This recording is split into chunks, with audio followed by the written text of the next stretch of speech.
Olá pessoal, como é que vocês estão? Tudo bem? Carlos Amorim que vos fala, psicólogo, trader por paixão. Muitas das pessoas que me acompanham ficam perguntando para mim, Carlos, você pode contar um pouco da sua história? Como é que você se tornou um trader consistente?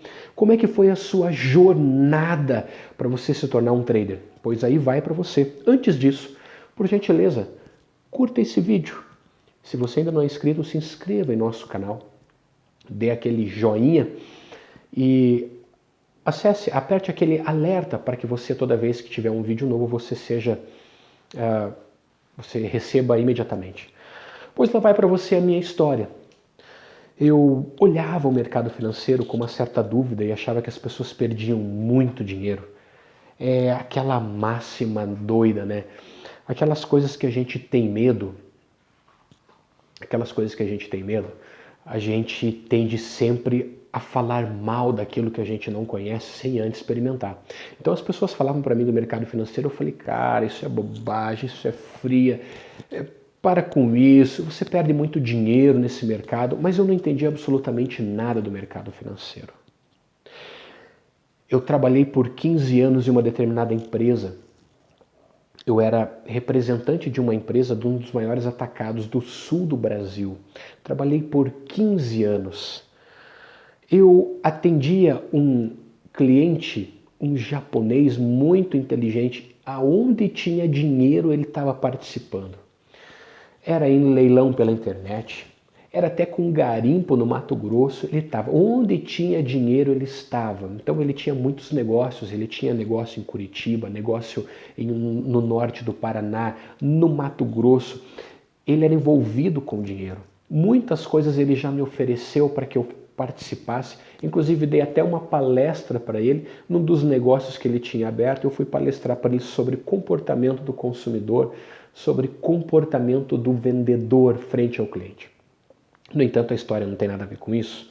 E eu via porque ele operava bolsa de valores, ele operava mini dólar, eu achava aquilo uma doideira nos gráficos. O interessante é que ele operava ao mesmo tempo que me atendia.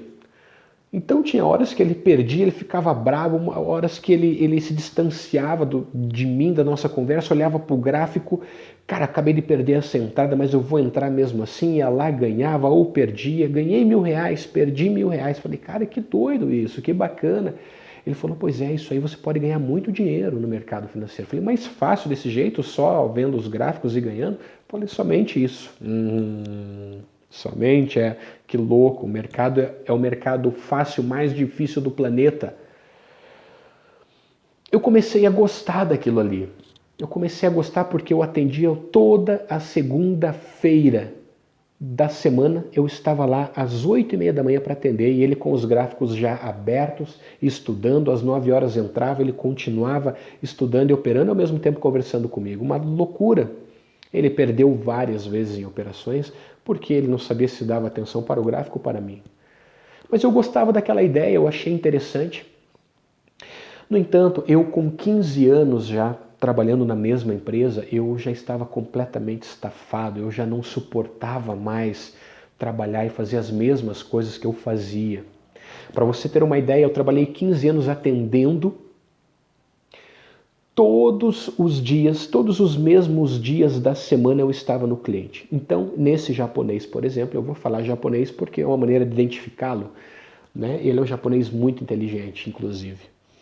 Nesse japonês, que era amigo meu e continua sendo ainda, eu atendi às 8h30 da manhã, todas as segundas-feiras do ano. Não importava se tinha carnaval no meio, não importava se datas comemorativas, feriados caíssem na segunda, eu tinha que estar lá. E era assim com todos os clientes. Eu estava cansado. 15 anos fazendo exatamente a mesma coisa e não exigindo de mim nenhuma questão técnica.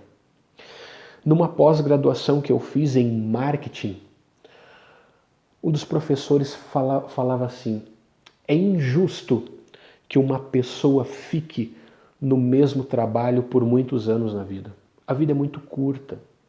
Você deve fazer um job rotation. Você tem que mudar de serviço. Não é justo com a vida e consigo mesmo que você fique tanto tempo num trabalho só. Isso vai para outras áreas da vida também. Cara, aquilo me marcou demais. Mesmo assim, eu passei mais 3, 4 anos trabalhando nessa empresa, eu já estava numa situação assim de depressão, eu já estava assim triste. Para você ter uma ideia, um dia eu fui sair de casa, eu quase chorei porque eu não queria mais fazer aquilo. E eu ficava me questionando até quando? Até quando eu vou continuar nesse mesmo trabalho? Até quando eu vou continuar fazendo aquilo que eu não gosto? Eu vou dizer, eu ganhava bem. Eu ganhava bem.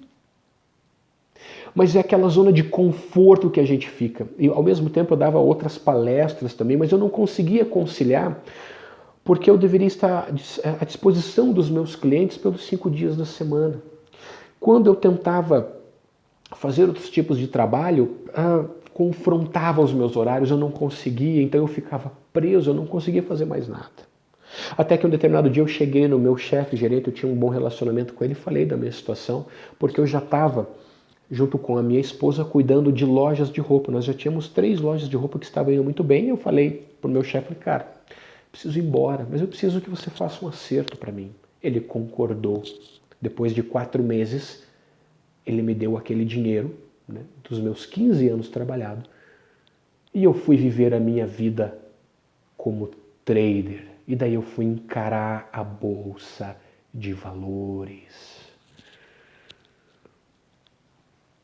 Um desespero para mim e para minha família. Eu comecei a operar e você chega arrogante para o mercado. Você chega e eu estava 1 ano observando, mas não entendia do mercado. Eu olhava, eu queria operar mini dólar também, como se fosse a última maravilha do planeta, porque aquele meu amigo, ele operava mini dólar, então eu queria operar isso. Não sabia nem o que estava falando, não sabia nem o que queria, simplesmente o primeiro curso que apareceu na minha cidade, eu fui fazer esse curso. 3 dias de imersão, R$ 3.000 de curso. O curso falava simplesmente assim, as coisas que eu lembro desse curso. Ó, é o seguinte, se o mercado estiver para baixo, você vende, se estiver para cima, você sobe. Oh, show, cara! Fácil demais! Claro, a teoria de Down, você precisa respeitar suportes e resistências. No entanto, você entra apaixonado para esse mercado. Você entra para esse mercado, muitas vezes arrogante, com certas pretensões. Por quê? Porque os cursos te chamam com essa propaganda de que você vai fazer dinheiro muito fácil, de que você vai ficar rico, que você vai ter liberdade financeira, que você vai ter uma liberdade que você nunca teve, que você nunca mais vai se preocupar em pagar os seus boletos bancários. As pessoas que chegam nesses cursos, elas vêm de BMW, vêm de Mercedes, uma ostentação só. Por quê?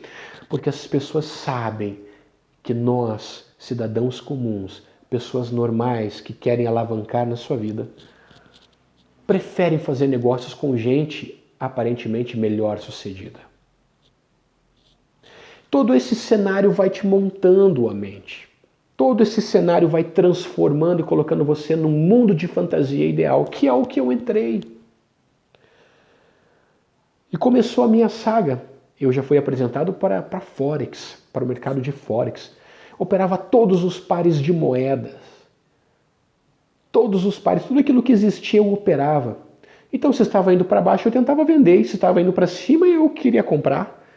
No entanto, era derrocada atrás de derrocada, perdas atrás de perdas. A minha sorte é que eu colocava todo o dinheiro que eu ganhei dos 15 anos, eu colocava em doses homeopáticas, eu colocava aos poucos no mercado. Então eu colocava de 5 a 10 mil. Perdia, colocava de 5 mais 10 mil. Perdia, colocava 5 mais 10 mil. Perdia e fui perdendo. Consistentemente, com frequência, com assiduidade, eu fui devastando a minha conta. Os meus dias começaram a ficar sombrios. Pior, eu fiz mais 3 ou 4 cursos ainda, fiz cursos presenciais, fiz cursos online, mas a paixão ainda me cegava em relação ao mercado financeiro. Sabe quando você se apaixona por alguém que você fica cego? No entanto, para você constituir coisas maiores com essa pessoa, há detalhes que você precisa perceber, como fidelidade, caráter, sinceridade, verdade. Há padrões que você precisa observar que são padrões que vão sustentar um relacionamento para uma vida futura. Mas, no entanto, quando você está apaixonado por alguém, apaixonado por uma pessoa, você não consegue observar essas coisas. Tudo que importa naquele momento é curtir aquela paixão, é viver aquela adrenalina, é viver aquela situação gostosa que o mercado financeiro te atrai. Ele nos movimentos, você quer estar operando a todo momento, você não quer ficar fora. Para você ter uma ideia, eu chegava a fazer 80 operações no dia, 100 operações no dia. A minha taxa, as taxas de corretagem, a corretagem era absurda que eu pagava no dia seguinte. Sem contar com a perda do capital, sem contar com as minhas perdas de operações completamente erradas e equivocadas. Por quê? Porque o meu negócio era só estar operando. E é engraçado que a gente perde dinheiro e não para de operar. Por quê? Porque nos tornamos viciados, compulsivos. Se eu fosse dar um tema para esse vídeo, eu daria o seguinte tema, o seguinte título: Carlos Amorim, a história de um ex-viciado em trading. Essa deveria ser a minha história. Porque eu fui viciado.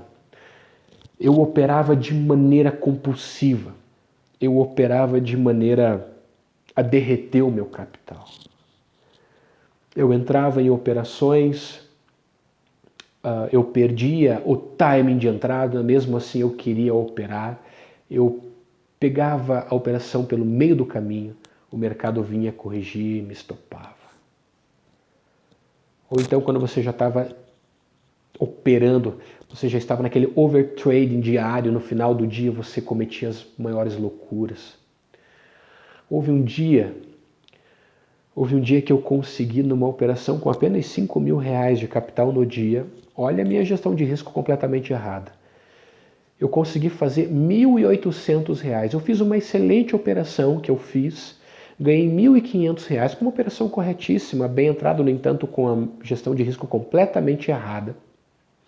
Eu entrei com 25 contratos para R$ 5 mil. Consegui fazer dinheiro, 1.500. No entanto, com pequenas operaçõezinhas, eu consegui ainda em ganha-perde, consegui fechar o dia com R$ 1.800. Isso mais ou menos uns 8 meses depois que eu comecei a operar, que eu comecei a fazer cursos. Agora você imagina, você termina o dia com R$ 1.800 e você começa a fazer os cálculos. Caramba, 1.800 vezes 20, cara, 36 mil reais no mês, meu Deus! Eu vou ficar rico! Porque, claro, eu vou ganhando e vou aumentando a minha mão, vou ganhando e vou aumentando a minha mão, vou ganhando e vou aumentando a minha mão. E você começa a fazer viagens fantasiosas, mirabolantes. Tudo aquilo que passa na cabeça de um trader iniciante, daquela ilusão de ficar rico, você não consegue pensar em outra coisa. Você não quer outra coisa a não ser que chegue o próximo dia que eu quero ganhar ainda mais dinheiro. No entanto, eu era totalmente inconsistente. Perdia todos os dias muito dinheiro, no outro dia eu ganhava uma mixaria, mas nesse dia eu tive a sorte ou o azar de ganhar R$ 1.800. Uma mão completamente errada, porque como é que eu entraria com uma mão tão grande, 25 contratos para apenas R$ 5 mil? É uma exposição muito alta. E olha só o que acontece. No outro dia, numa operação que aparentemente era correta, eu peguei com R$ 6.800 na conta agora, eu coloco 40 contratos. 40 contratos. Uma loucura. Uma burrice do tamanho do planeta. Aí eu pego e vou para o time frame. Saio do time frame de 10 minutos e vou para o time frame de 1 hora. E 1 hora está fazendo um sinal de entrada, um martelo, numa média móvel de 20 períodos ascendente. E eu olho uma excelente oportunidade de compra em 1 hora e compro. No entanto, o pavio desse martelo era gigante.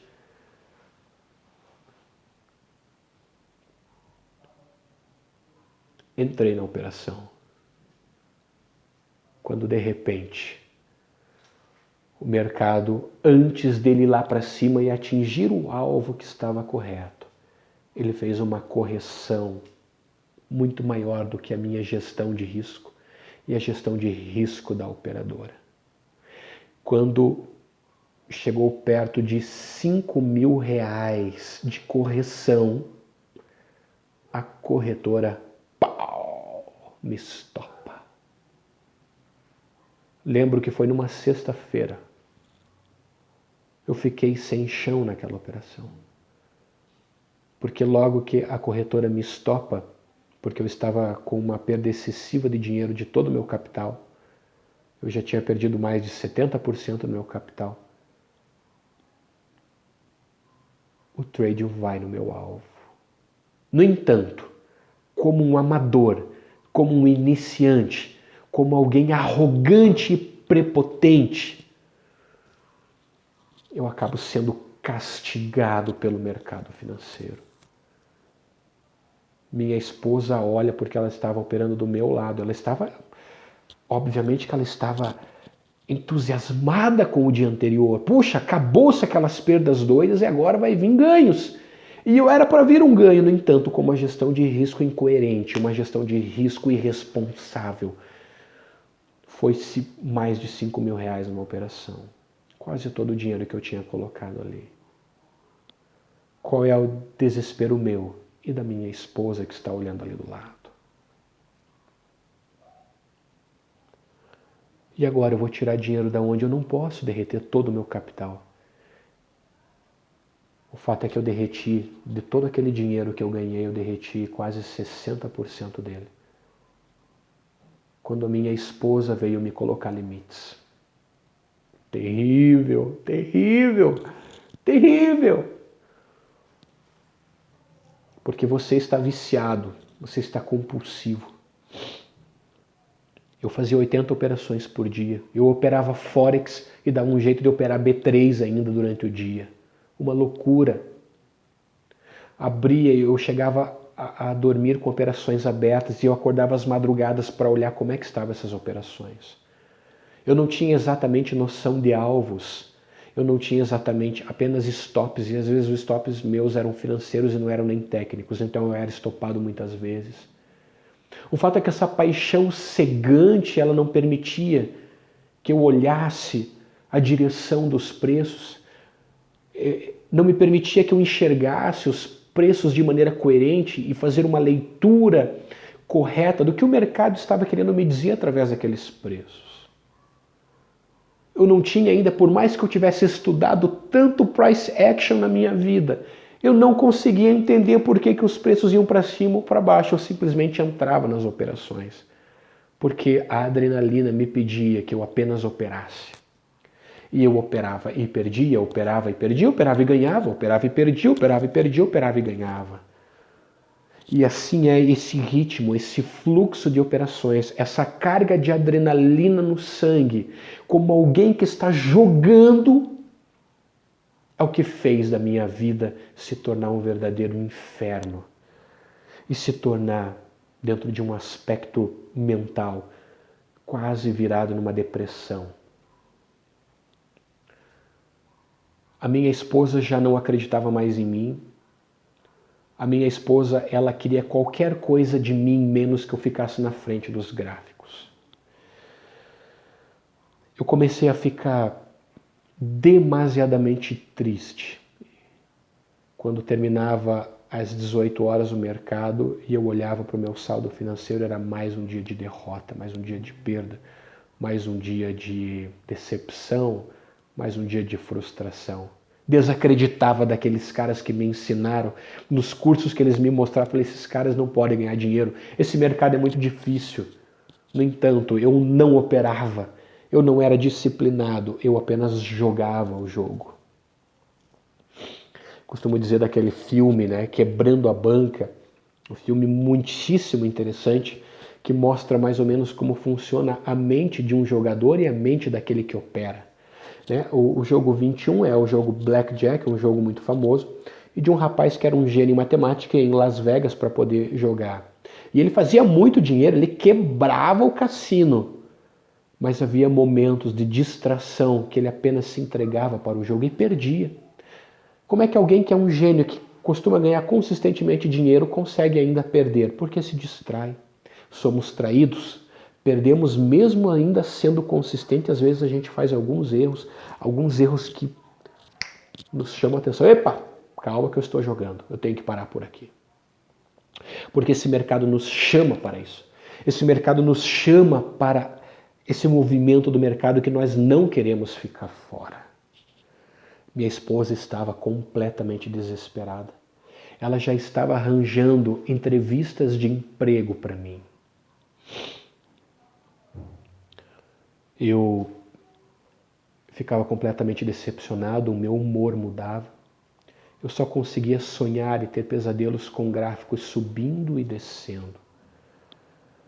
Eu só queria saber que o mercado vai abrir na segunda-feira. Eu ficava desesperado nos finais de semana porque não tinha mercado. Chegava às 20 horas de domingo, eu ia para frente dos gráficos para ver como é que as empresas, como é que os pares de moeda no Forex abriam. E aquilo era. Então eu me afastava da minha esposa, ela ia para o sofá ver filme enquanto eu ia para frente dos gráficos. A minha filhinha, recém-nascida, desenvolvendo, eu procurava os momentos que ela estava dormindo, até que não estava dormindo, ia para frente dos gráficos. Um desespero, porque eu não havia conseguido consistência por muito tempo. Um determinado dia eu fui fazer uma operação e já tinha perdido algumas operações no dia, eu fui fazer uma outra, eu já estava completamente aborrecido, devastado. Fui fazer uma operação e nesse dia a internet muito falha, as plataformas não acontecendo, a corretora não me dando sinal legal. Eu queria entrar numa determinada operação e a corretora só pegou a plataforma só executou a minha operação 100 pontos depois. E daí eu fui estopado de maneira absurda, de maneira vertiginosa. A operação veio totalmente contra mim, eu não conseguia estopar essa operação e eu fui perdendo muito dinheiro. A raiva era tanta que eu peguei aquele notebook, eu quebrei ele em 1000 pedaços. É assim que faz um viciado. O viciado opera de maneira compulsiva, viciada. Eu sabia que a operação estava errada, mas no entanto eu queria entrar e daí você fica naquela torcida, meu Deus, tem que ir a favor, e ela veio contra e me estopou. Mas eu destruí o notebook em 1000 pedaços. E muitas coisas desse tipo de agressividade eu costumava fazer também, quando perdia operações. Essa mão aqui eu não sei como é que eu não quebrei ela. Minha esposa chegava em casa e via esses ossinhos aqui levantados e roxo de tanto eu bater na parede, esmurrava a parede. Porque um viciado faz isso.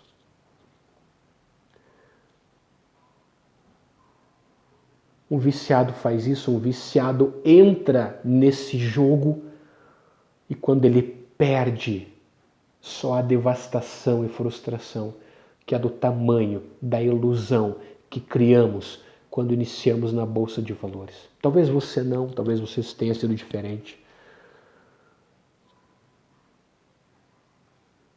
Já cheguei a bater a cabeça na parede uma vez, fez um corte aqui, ó. Abriu a minha testa, não foi profundo, mas abriu. Minha esposa perguntava, o que é isso aí? Eu tenho um cooktop na minha casa e daí tem uma chaminé em cima do cooktop e essa chaminé ela dá exatamente na direção da minha testa, que às vezes eu dou uma batidinha lá. E eu falei para minha esposa, bati na chaminé do fogão. Você tinha que mentir. Ela demorou para perceber que o notebook já não estava mais em casa porque eu operava com 2 computadores. Um dia ela precisou fazer um trabalho do serviço dela. Onde é que está o notebook? Envergonhadamente, eu falei para ela que ele já estava ruim mesmo, ele já não estava funcionando bem, acabei de destruir ele. Ela ficou possuída porque ela me perguntava como é que você pode destruir um objeto por causa dessa bolsa de valores.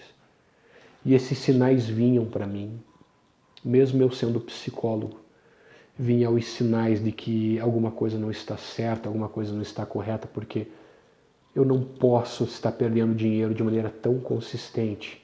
Eu estava degradando a minha saúde, degradando o meu aspecto físico. Eu já estava me deprimindo. As pessoas no final de semana já estavam perguntando se eu estava precisando de dinheiro. Não que eu estivesse, porque a minha sensação, as minhas emoções, elas estavam tão abaladas, elas já estavam tão cauterizadas por tanto sofrimento e dor que a Bolsa de Valores nos traz, que o meu aspecto, a minha face, o meu rosto já demonstrava a tristeza do meu coração para as pessoas, mediante a amargura que eu sentia por não conseguir essa consistência no mercado. E assim foi por muitos meses, muitos meses, muitos meses. Muitos meses de dor, muitos meses de perda. Até chegar um determinado momento que eu já não conseguia mais reunir dinheiro para poder operar. Aí que o método entrou em ação. Aí que houve um despertar na mente, porque eu precisei me afastar do mercado financeiro. E muitas vezes você só vai se afastar do mercado financeiro quando você já não tiver mais dinheiro para operar. Todo o dinheiro que eu tinha eu deixava com a minha esposa. Então eu já não tinha mais coragem de pedir dinheiro para ela para fazer operações. E fazer operações sozinho. E depois eu pedi, não, agora o método é outro. Agora eu vou usar robôs para operar. E fui usar robôs. E os robôs mal conectados, eles mal orientados, com setups errados ou mal equalizados, eu comecei a perder muito dinheiro. Usando um operacional totalmente equivocado, não entendendo bem as regras, querendo operar, e lá se vai mais 5, mais 10 mil reais, e vai perdendo dinheiro. E minha esposa desesperada. No entanto, esse afastamento, esse distanciamento da Bolsa de Valores é o que fez iniciar um processo de maturidade, um processo de assimilação de conhecimento, um processo de assimilação de todo o conhecimento desses 2 terríveis anos que eu passei operando com Bolsa de Valores e apenas e somente perdendo. Claro que você é apaixonado pela Bolsa de Valores. Você, quando é um alcoólatra, o que você precisa fazer para curar o alcoolismo é se afastar do álcool. Você não pode ter álcool por perto. Consequentemente, muitas das amizades que você tem, que tem em comum o beber álcool, você vai ter que rompê-las. Você vai ter que se afastar. Porque para uma cura de qualquer vício, seja ele de qualquer ordem, a primeira etapa, a primeira situação é de afastamento. O afastamento cura. O afastamento traz assimilação de conhecimento. O afastamento é necessário. Ele é necessariamente psicológico, ele é biológico, ele é da evolução humana, ele é da evolução das espécies. Imagina você, se você tivesse que trabalhar uma vida inteira e não pudesse dormir nenhuma hora. O descanso é necessário, ele é parte de um processo de assimilação e aprendizagem. A pausa numa música também é música. A pausa é necessária para o ser humano assimilar. Agora você imagina que eu operava Forex, operava B3, eu mal dormia porque a minha neném era recém-nascida, sempre com dificuldade de dormir, ao mesmo tempo que eu deixava operações em aberto de madrugada. Não há mente que suporte o overtrading, ou o over qualquer coisa, ou workaholic, ou a bebida compulsiva, ou qualquer outra coisa que te vicie, como o jogo de cartas, ou sexo, ou qualquer outra coisa que te tome a vida de tal modo que você não consiga mais focar para mais nada. O viciado, ele continua defendendo as suas práticas. Ele diz assim, isso aqui é o meu trabalho. Como se estivesse me dando dinheiro. Já imaginou um trabalho que, na verdade, te tira dinheiro o tempo inteiro? Que trabalho é esse? Mas o viciado costuma dizer para sua esposa ou para as pessoas que o cercam, porque ele não está consciente do vício, mas as pessoas que ficam falando para com isso, falam, não, isso é meu trabalho, eu preciso realizar, eu preciso fazer. E você vai arranjar 1000 motivos. E se você não está na sua casa, na frente dos gatos, você vai estar escondido com o smartphone, tentando operar nas plataformas que você consegue baixar ali. Então você tem que se afastar. E o que aconteceu comigo? Eu peguei e tirei as plataformas do meu celular. Os sites, os aplicativos de informações sobre o mercado financeiro, eu apaguei todos, porque eu precisava descansar a minha mente. É mais ou menos um jogo de xadrez. Quando você é o peão, você está lá na posição mais baixa nesse jogo, você não enxerga o jogo direito. Você precisa sair da posição, olhar de cima, se afastar, criar distanciamento para poder olhar melhor. Quando você está com a cara nas coisas, você está extremamente imerso, você nada consegue enxergar, eu não consigo enxergar nada à minha volta. A minha visão periférica não enxerga. Agora, quando eu estou afastado, eu consigo ter noção do contexto, do campo, de tudo que está acontecendo à minha volta. É natural, é natureza. Mas o vício não te permite, o vício, você está tão condicionado ao erro, você está tão condicionado às práticas ruins, você está condicionado até mesmo a tantas perdas, que mesmo perdendo aquilo ainda te alimenta um vazio desgraçado que você tem dentro de você. No entanto, a minha esposa e as circunstâncias em volta fizeram com que eu enxergasse diferente. Me afastei dos mercados, porque eu não tinha dinheiro, não tinha coragem de pedir para minha esposa. Eu já deixava com ela por uma questão de segurança. Olha só essa sacada. Olha essa sacada. Não é à toa que nos dias de hoje eu recebo e-mails de esposas de operadores que perdem rios de dinheiro. Elas estão desesperadas. E eu falo o que para esses caras que perdem muito dinheiro? Deixe todo o dinheiro na mão da sua esposa. Ela opera? Não. Então deixe na mão dela. Deixe ela administrar esse dinheiro, porque senão você vai